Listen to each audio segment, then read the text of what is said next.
안녕. 밤에 듣는 책수다. 독후밤에 온 걸 환영해. 난 삼붕이야. 이 에피가 첫 녹음이지만 난 어제도 너를 만난 것처럼 얘기할게. 넌 나와 아무렇지 않은 사이야. 그냥 심심하면 앉아서 이렇게 얘기하는 사이인 거지. 지금처럼. 요즘은 이야기라는 것에 관심이 많아. 난 이렇게 좀 겸연쩍을 때 보통을 앞세우고 싶은데 오늘도 마찬가지야. 내가 이야기에 관심이 많아진 건 이야기를 쓰고 싶어서인데 그건 좀 너무 커다랗고 은밀한 소원 같은 거라서 모두가 그런 것처럼 이라고 아무렇지 않게 얘기해 보려고 한다. 난 이야기가 쓰고 싶어. 무라카미 하루키가 말했어. 누구든 하나의 이야기는 쓸 수 있다고. 하루키는 아무나 글을 쓸 수 있다고 말하려고 했던 건 아니야. 하지만 글은 아무나 쓸 수 있지. 하루키는 하나 정도는 쓸 수 있다고 했어. 소설가쯤이 되려면 하나만 쓰는 걸로는 안 되지. 하여튼 난 소설가는 아니니까. 이 말을 빌리겠어. 하나의 이야기 정도는 나도 써도 된다. 책을 읽다 보면 글이 쓰고 싶어. 책은 대부분 어떤 걸 정리하는 개념 같은 거잖아. 꼭 개념이 정의를 말하는 거 아니야. 작가가 모아온 감정, 감각 같은 것들이 하나의 생각으로 탄생이 되는 거지. 내 생각이 하나의 물질성이 있는 무엇이 된다라고 생각하면 너무 뿌듯할 것 같잖아. 그런 생각이 결국에는 책을 만들고 싶다라는 생각인 것 같아. 책을 쓰고 싶다, 글을 쓰고 싶다, 남기고 싶다, 뭐 이런 거.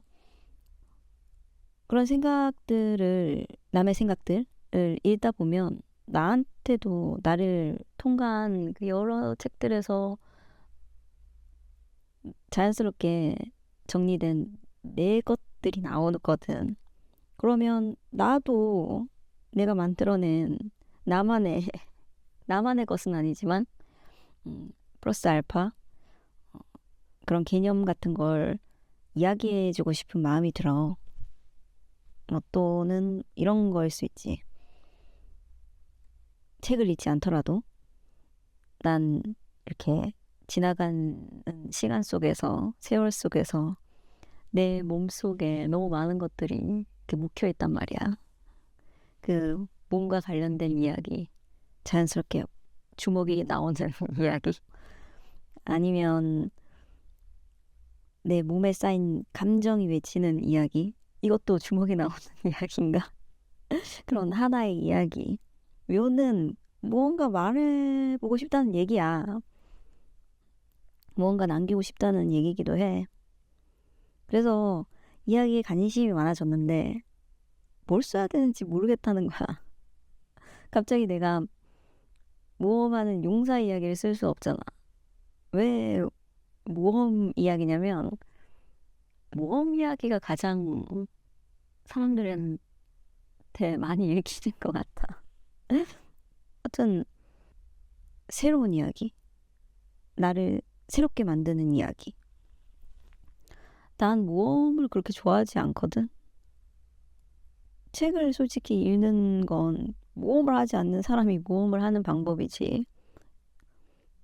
내가 조금만 부지런했다면 여행을 하지 않았을까? 난 보수적인 것 같아, 내 몸이. 엉덩이가 잘 움직여주질 않아. 이런 보수적인 내 감각으로 모험 이야기를 하려면 일단 모험을 해야 하나? 아는 걸 써야 할 것 같은데 그러자고 하면 의자에 앉아서 책 읽기, 침대에 누워서 멍 때리기, 아니면 뭐 낮잠에 빨리 빠져드는 방법, 아니면 뭐 아침에 일어났다 바로 자는 법. 이렇게 내가 잘 아는 걸 말하려고 하면 누가 듣겠어. 그런데 이야기는 생각보다 내가 겪을 수 없는 것들로 가득하잖아. 루포가 아닌 이상. 작가는 소설을 어떻게 만드는 걸까? 그건 가만히 경험할 수 없는 소재들로 가득해. 이런 건 상상력이 문제인 건가? 난 상상력이 없거든. 나 그림도 따라 그리는 것밖에 잘 못해. 글이라고 다를까? 글도 딱히 상상력을 사용하지 않아. 내가 대부분 가지고 오는 말들은 다 내 주변의 일들이야. 그럼 또 왜 나는 내 주변의 일을 그대로 적는 거? 그 자체로는 말을 했다고 생각하지 않는 걸까?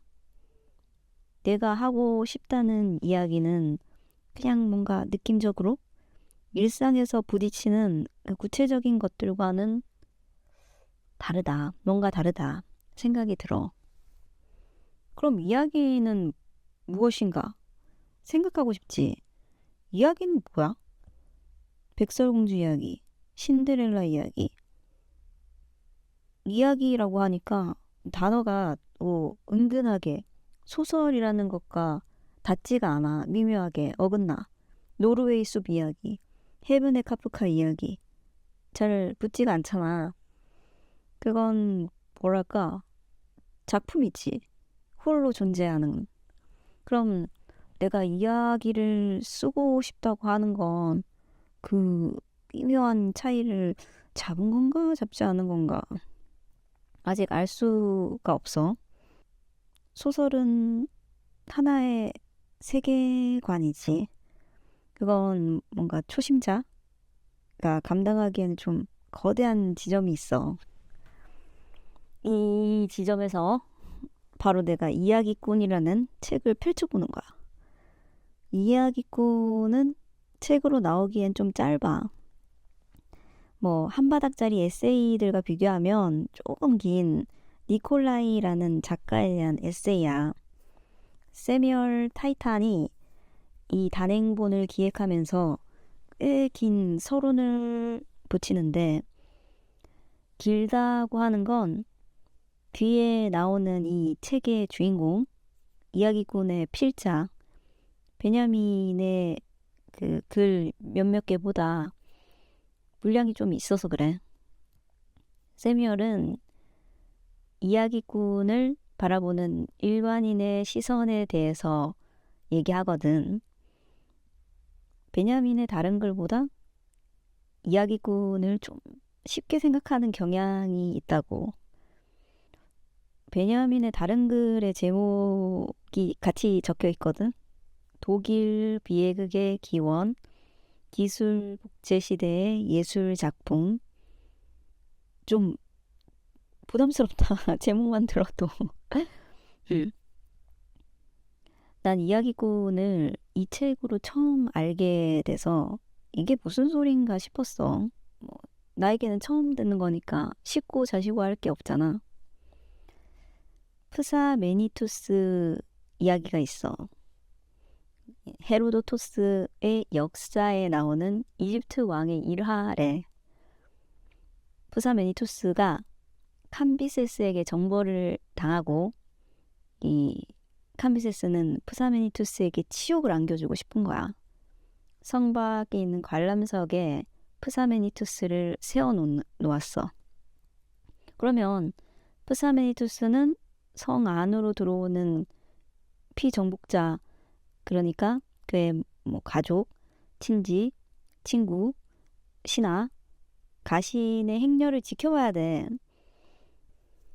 노예가 돼서 남루한 차림으로 들어오는 프사메니투스의 딸, 아들의 모습을 말없이 고개를 얼른 숙인 채 지나 보냈는데 그 프사메니투스의 친구이자 가신인 늙은 남자의 모습을 보자 푸사메니투스가 우는 거야.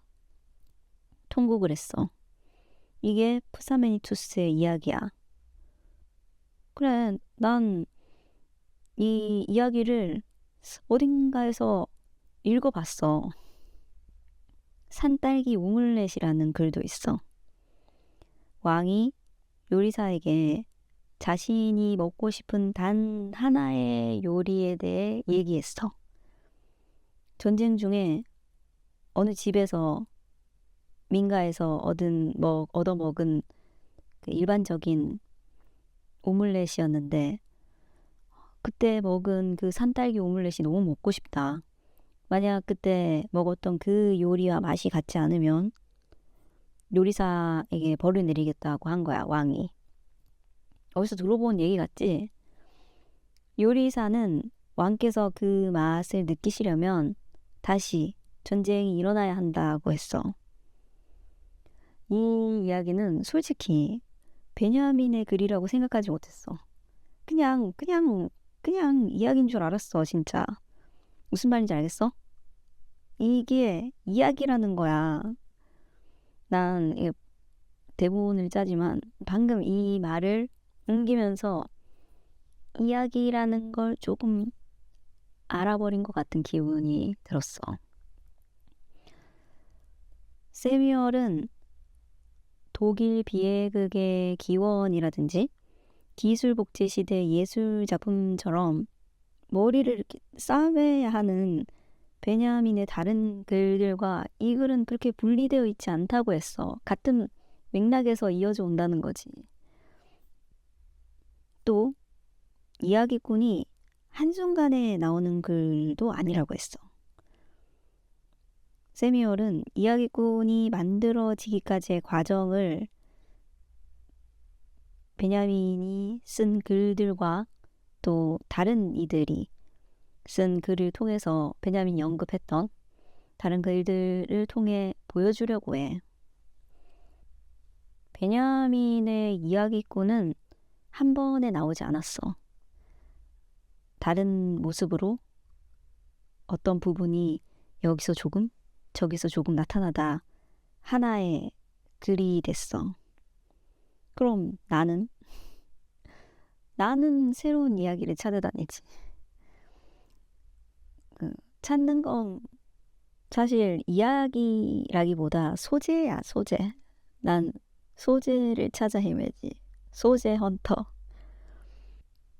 이건 내가 글을 쓰거나 말을 하는 과정에 대한 얘기인 것만은 아닌 것 같아.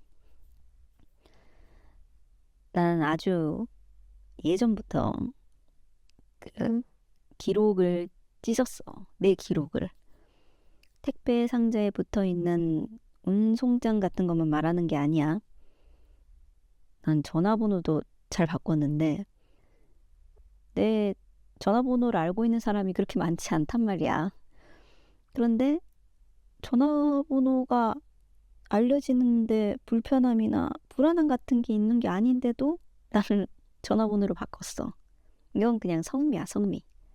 한자리에 잊고 싶지 않은. 난 일기도 찢었어.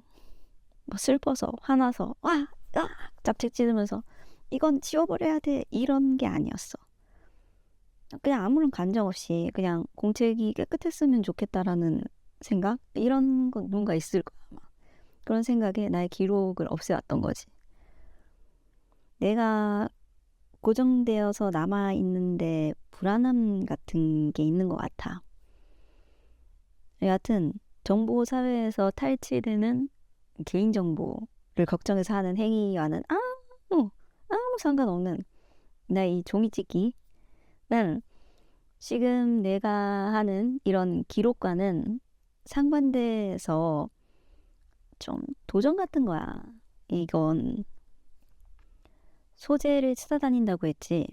그건 좀 불안이야. 듣는 사람이 반기지 않을 것 같잖아. 소재를 찾아다닌다고 했지. 그건 좀 불안이야. 듣는 이가 반기지 않을 것 같잖아. 견디지 못할 것 같아. 같은 얘기를 듣는다는 게, 또 같은 얘기를 하는 것도, 그건 머무름에 대한 불안이 아닐까? 계속 움직여서 불안을 해소하는 거지. 베냐민은 이야기에 신화성이 깃들어 있다고 해. 신화성은 좀 극적인 표현이고, 요즘 신화에 대해서 되게 열심히 생각하고 있거든. 그래서 내가 붙인 말이고, 시간성이라고 하면 좀 더 평이하고 정확한 말이 아닐까. 자꾸 꺼내어지는 이야기, 맥락과 상관없이 듣는 이에게서 자꾸 새롭게 태어나는 이야기. 그렇게 생각하면 베냐민의 이야기꾼은 꼭 자신이 말한 그 이야기 같아. 이야기꾼만 그런 것도 아니야. 베냐민은 아케이드 프로젝트를 실행했지. 그 사람은 파리에 파리에 보유하는 모든 것들을 붙잡아서 자본주의를 표현하고자 했어. 그래서 그런지 그 사람의 글은 여기저기에서 잘 인용이 돼. 어떤 철학자에게서 개념과 이론의 말을 떠올릴 때 베냐민에게서 아우라를 떠올리는 건 꼭 그 사람이 아우라에 대한 설명을 해서 그런 게 아니라 그 글 자체에 개념보다는 아우라, 분위기가 있어. 그래서 베냐민의 글은 여기저기서 인용이 되는 거지. 이야기처럼. 이야기의 신이라는 동화를 읽었어. 한효섭 작가의 작품인데 주인공이 초등학교 5학년인데 딱히 초등학교 5학년이 좋아할 만한 글은 아니야. 이 점이 좀 슬펐어. 난 되게 읽으면서 느끼는 게 많았거든. 그 작품이 꽤 단단한 구조를 가지고 있다고 난 느꼈어. 그러니까 이야기의 시는 이야기를 생각하는 사람한테 뭔가 남기는 글이야. 아이에게는, 그러니까 어린이에게는 이야기라는 게 좀 체감이 돼야 돼. 움직여야 된다는 거지. 작품은 너무 이해적이야. 이 작품이 좀 더 많은 사람들에게 닿으려면, 대상이 좀 바뀌어야 돼. 이건 그냥 내 바람이지. 나는 이 작품이 좀 더 다른 사람들에게 닿았으면 좋겠거든. 그렇다고 한효섭 작가가 말하는 이야기가 베냐민의 이야기와 같은 건 아니야. 그 사람은 마주침에서 감각과 맥락이 생성하는 과정을 이야기라고 생각하는 것 같아. 틀리다고 말하는 게 아니야. 그냥 그건 좀 요즘의 감각. 그러니까 내가 글을 쓰는 감각하고 좀 다 있어. 베냐민은 자신의 시대에 대해서 얘기를 했지. 경험지가 이야기가 되지 못하는 시대에 대해서 말했어. 그때가 1차 대전이 끝나고 나서 이 전쟁터에서 돌아온 사람들과 이제 자본주의로 산업화가 된 경제적인 상황. 그러니까 이전에 있었던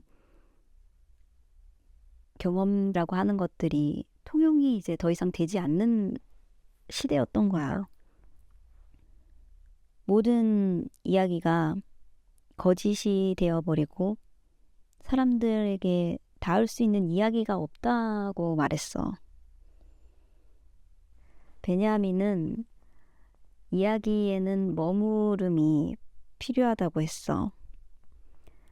경험지가 이야기가 되지 못하는 시대는 머무름이 없는 머무를 수 없는 공간을 말해. 그게 이제 나와 한여섭 작가의 시대인 거지. 세뮤얼이 붙이는 말에는 반전이 있어. 베냐민은 이야기에 필요한 머무름 비슷한 걸 말할 때 푸사메니투스의 이야기를 자주 가져왔거든.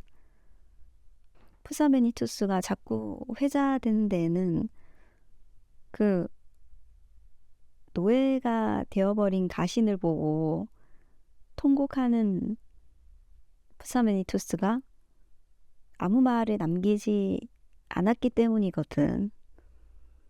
사형장으로 끌려가는 아들을 보고 울지 않았는데 죽지도 않을 늙은 남자를 보면서 비통해하는지가 궁금하니까. 그리고 그 이유는 듣는 사람들에게서 생겨나니까. 반전은 이거야. 헤로도토스의 역사에서 푸사메니투스는 답을 했다는 거야. 베냐민은 어떤 우연으로 그 이야기를 알게 됐는지 정확하게 알 순 없지만 그 앞에서 멈춰 섰던 거지. 그래서 이야기로 남았고